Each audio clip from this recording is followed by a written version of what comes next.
Lloyd was a young boy whose entire village was destroyed due to the great battle against the demon lord. Merlin saw him standing there alone and blamed herself, as she had played a part in what happened due to her recklessness. Just by looking into his eyes, one could tell the horrors he had witnessed had broken him and hardened his heart. To atone for her mistake, she took him to live with her, providing him with a new home and a new path in life. While living together, she also decided to teach him magic. The first spell she tried to teach him was a fire spell. Her method was to show him the spell for 3 seconds and then say that if he couldn't do it, he wouldn't be able to master it, though it was very difficult for him. That night, he finally managed to ignite it. However, when he tried to show it to her, instead of encouraging him, she told him that the fire he created was weak and that he needed to practice the spell again. The next day, Merlin changed the training subject and told him he would learn water magic. She dragged her foot across the ground, summoning a small stream, and asked him to replicate it. All he could manage was to moisten the ground a little. He was very proud of himself, but Merlin was far from happy. She unleashed a torrent of water on him to show him what real water magic was. Over time, Lloyd kept practicing, while Merlin occasionally punished him when he failed to perform correctly. Eventually, he managed to create a statue of Merlin with a flick of his finger. It was a very impressive move, meant to please her. She was indeed delighted but refused to show it. Instead, she took control of the statue, making it chase Lloyd while enlarging it to 30 meters to demonstrate real golem magic. The statue fell along with him, but by then both of them had developed a good understanding of each other. Once he got out of the snow, he was determined to work harder on his magic, and she smiled in approval. Years passed, and one day, Merlin was lying on the couch with a severe headache. Lloyd entered to check on her. She told him she felt like she was dying. Concerned, Lloyd placed his hand on her forehead and cast a spell to relieve her headache.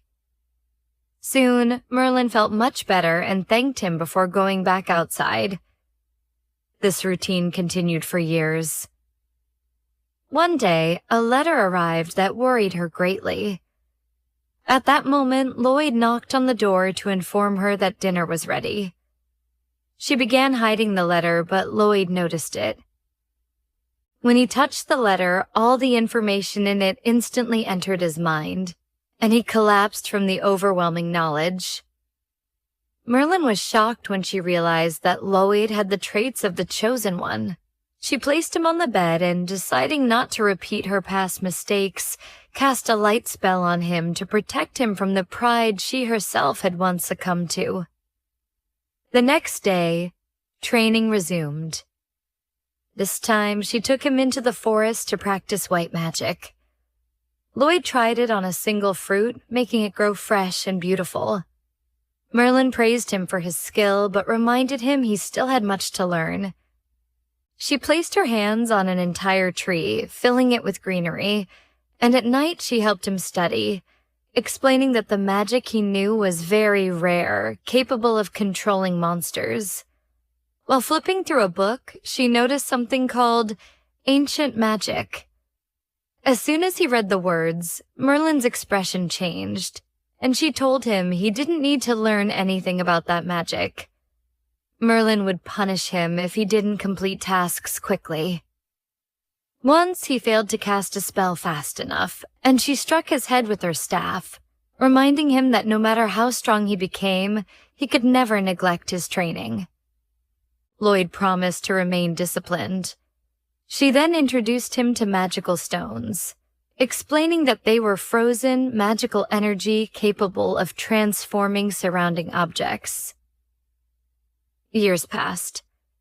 During a strange training session, Merlin took Lloyd to a remote place, handed him a dagger, and told him he would survive there on his own and return home by himself. Before he could react, a white wolf appeared and attacked him. He ran, hiding behind trees, realizing that his white magic wasn't enough to handle such a creature. He had no choice but to escape and avoid monsters along the way. Using his magic to see the path, he gradually improved. After several days of struggling this way, he eventually reached home safely. Merlin was overjoyed to see he could return on his own. Another few years passed. One day, while cleaning Merlin's house, Lloyd found a book on her desk. At that time, he was almost finished with his training, which had become far more structured than before. Lloyd was very adept at developing spells and delighted that Merlin treated him more as a rival than a mere student. However, he had gone a week without sleep because Merlin wouldn't let him rest, keeping him up all night to help her develop a new spell. Overwhelmed by curiosity, he went to the city for the first time. He was amazed by the bustling crowds. After spending all his money on food, he needed a job quickly. Fortunately, he saw a poster looking for adventurers. Without hesitation, he signed up. Shortly afterward, he was sent to fight the town's golem, where he had to act quickly to prevent disaster. Lloyd's quick thinking and spells helped defeat the monster. Even when others failed, he remained calm and saved the day, earning him respect from the hero's team. However, despite his success, he remained humble, having been conditioned to doubt himself by previous failures. He eventually joined a new adventuring team, Clome, which included a girl named Clome, who initially seemed annoyed and hesitant. Lloyd's skills quickly impressed the team, especially when he demonstrated his mastery of both storage and combat spells, showing strength beyond his own understanding. He healed Selvi, Clome's sister, who had been cursed into a magical stone form, by reversing the excess magical energy in her body. The team, initially skeptical, were amazed at his power and began to trust him. Lloyd finally felt a sense of belonging. He officially joined the team and celebrated with them. They received a mission to eliminate a group of monsters attacking local farms. Lloyd, along with the team, strategized carefully. He used his white magic to support Silica, who could control multiple enemies at once, ensuring the mission's success. Lloyd's teamwork and strength became evident, and the team realized he was far more capable than anyone had expected. Throughout these adventures, Lloyd continued to grow as a mage and a hero, earning the trust and admiration of those around him while still maintaining humility, discipline, and loyalty to his friends. And indeed, for the first time, Lloyd took out his weapon from the storage charm and threw it at them. At the same time, he cast enhancement charms to strengthen them. As soon as they got ready, Yo immediately jumped and took a head off one of the monsters with a single strike. Silica quickly called out to Lloyd and Yo to hide because she was about to cast a spell. She was shocked by what she had done, as she had never cast a spell with such power before, and she didn't know that Lloyd had cast a strengthening spell on her earlier. That was why her strike came out so suddenly. When they returned, everyone tried to forget what had happened. Lloyd decided to focus on something useful and began teaching them how to use the storage charm. He simply told them they needed to use their hands as if they were opening a hole in the air where they could store their items. It sounded simple when he explained it, but in practice it was another story. Everyone failed in their first attempts. Lloyd thought maybe he was explaining it wrong, but Dodger reassured him. Then Silica suddenly had an idea. She suggested trying to say the name of the charm out loud instead of casting it silently like Lloyd. As soon as she said it aloud, the portal appeared. Everyone looked at each other and realized they had been doing it wrong from the start, thinking they had to cast it silently like Lloyd. While they were talking, Lloyd heard a strange sound coming from the trees. He quickly told her to stay put. The others were in danger. Soon, a huge group of medium-sized spiders appeared, and the sound of breaking revealed their location. Alunk immediately flew to draw attention, and Al-Farid prepared his weapon. But in the first moment, one of the spiders snatched Silica's magic staff and threw it onto a tree, leaving her unable to cast any offensive spells. The situation escalated. Lloyd had to act. He decided to take command, casting strengthening charms on the entire team and telling Yo to attack the spiders to distract them. He asked Kroos to retrieve Silica's staff from the tree. As soon as the staff returned, he told everyone to attack together, and they defeated all the spiders. The plan worked exactly as Lloyd had drawn it, and everyone emerged unharmed. But Lloyd felt anxious. He apologized for taking decisions that weren't his responsibility, saying he wasn't the leader. Everyone, however, looked at him differently and told him they needed him to lead in situations like these. The next morning, everyone stored their belongings safely in the storage charm and prepared to continue their journey. But Lloyd was distracted, worrying that what happened with the spiders wasn't a coincidence, as if someone was manipulating them from behind the scenes. Over the following days, Lloyd decided to stay awake at night to monitor the area in case of another attack. However, the team began to warn him that this wasn't healthy. Staying awake like this constantly was abnormal.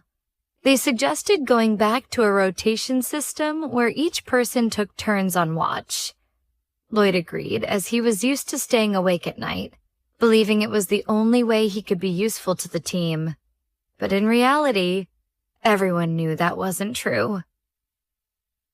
No matter how much they tried to convince him that he was special and his skills were valuable, Lloyd still didn't realize it. It was as if he couldn't see himself the way they did. Silica told him to stop talking about it for now and just sleep. Before leaving, she asked him not to overexert himself, praising him for what he had already done. The next morning, the team continued their journey. Yo noticed that Lloyd seemed quiet and distant. When she asked why, he explained that he was just using a small detection spell to see if there were any nearby monsters. To Yo, it seemed like a simple spell, but to Lloyd it was rare and powerful, something she had never seen anyone else perform. Lloyd considered it normal and said its range wasn't very large, just a few kilometers, but it would be safe if he used it continuously. He explained that the spell made the journey safer, but Yo was worried about him overexerting himself. That night, Yo and Silica stayed inside the tent, wondering why Lloyd never asked for help. Did he not trust them? Yo realized that although he was skilled and capable, Lloyd refused to rely on anyone, even though they were supposed to be teammates complementing each other. Silica said this wasn't unusual at first, as people take time to trust others. She also mentioned that although they rarely talked at first, now they were like siblings. But Lloyd's case was different. He saw himself as weak and tried to prove otherwise, even when unnecessary. Silica believed that one day he would open up and share, but they needed to be patient. Outside the forest, Lloyd was still on guard. Dajus approached him, asking for help with something. Lloyd agreed immediately, but admitted he wasn't comfortable leaving the watch alone. Russ assured him he would cover, so Lloyd went with Dajus. They ventured further into the forest, and Dajus began setting up a bell system on the trees, so Lloyd wouldn't have to stay awake all night. Lloyd objected, saying he couldn't use the detection spell while sleeping. Dajus reassured him, noting that Lloyd didn't fully trust his own judgment. Lloyd always insisted on exploring alone and refused any help, as he had been trained to do everything by himself. Dajus explained that relying on each other was okay, and that the whole point was teamwork. Lloyd reflected on this, gaining new insight. Daju wondered what Lloyd had experienced in life to become this way. For now, Daju suggested they sleep a bit. They returned to the camp with crows covering the watch. Lloyd and Daju's rested in the tent, something entirely new for Lloyd, who wasn't used to leaving the watch to others. But the idea of having people he could truly rely on pleased him, and he decided to give it a chance. Lloyd asked Yo to help fetch water. She froze momentarily. It was the first time he asked for help, but was thrilled that he finally relied on her. Meanwhile, nearby, an evil count named Michael received a report confirming that all the magical stones had been distributed as planned. Michael was delighted. The plan was working, and thanks to the monster attacks he orchestrated, most adventurers in the capital were busy, leaving only weak adventurers and the hero team. Michael secretly wished the hero team would disappear too, but he was confident he could defeat them with his power. Back in the forest, the team continued their journey, but Yo sensed something unsettling. The forest was unusually quiet, and no one had encountered a single monster since entering this area. Yo asked Lloyd why. He explained that he was using the detection charm, which didn't repel monsters. It was meant to detect something else, which was what scared the monsters away. Lloyd extended the spell's range and soon detected a large herd of monsters about 2.5 kilometers away, in the direction of the farm they had passed earlier. Yo asked Lloyd to scan the area within a 2-kilometer radius. Lloyd agreed, but warned that this range was the maximum he could handle, consuming a lot of energy. Despite that, his results were extraordinary. Yo was amazed by his strength, but knew this wasn't the time to dwell on it. They needed to focus on the mission. Finally, they reached the farm. Despite preparing for a big attack, the sight of the numerous wolves alone was terrifying. Lloyd remembered hearing that there should be other types of monsters as well, and wondered where they had gone, as this forest was known for stronger beasts than wolves. He asked Yo about the farm owner, but she wasn't sure. She only knew that the owner had been injured and went to live with his son in the city. Suddenly, Kroos noticed something strange inside the farm. Lloyd didn't see it at first, so he cast a spell to enhance his vision. They discovered a very strange stone in the middle of the farm. Using the spell on the others, they all agreed that the stone looked ominous. Lloyd suspected it was orc magic. Merlin had once said that orcs used magic to control monsters, so perhaps someone was using the stone to gather the monsters. Lloyd cast a detection spell again and found a massive second wave of monsters approaching. He wondered if someone had orchestrated all this just to harm the team. There were easier ways to do it. Before he could dwell on it, Kroos realized the second wave was coming and said they needed to retreat immediately. Yo said they couldn't retreat because the farm would be destroyed. Dajus also agreed that retreat was impossible, as it might inadvertently drag the monsters toward the village. Lloyd insisted they had to fight and had a plan. First, they needed to destroy the magic stone.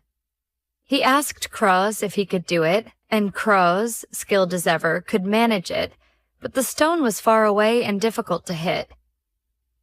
Lloyd empowered Kroos, his bow, and the arrow 3 times in succession to maximize power.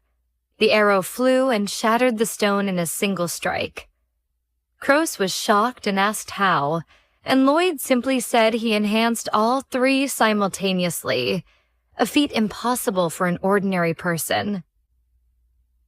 After the stone broke, the monsters began attacking, but their numbers were significantly reduced.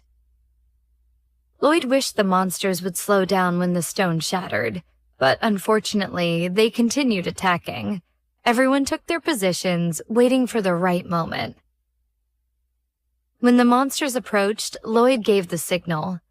Silica used her fire spell, and the result exceeded all expectations. The monsters literally evaporated. The team was shocked because they knew Silica's spell wasn't normally that strong. The spell's effectiveness increased because Lloyd's energy supplemented it. After the first phase succeeded, Lloyd ran to Cross to continue the plan, targeting flying monsters with precise attacks. Once they finished with the flying monsters, Lloyd moved to Silica for the final step. Silica confirmed she had defeated the remaining monsters, but was almost out of mana. Lloyd transferred some of his energy to her, allowing her to cast a rain spell over the forest to extinguish fires. Afterward, Silica was exhausted, and Lloyd himself was drained.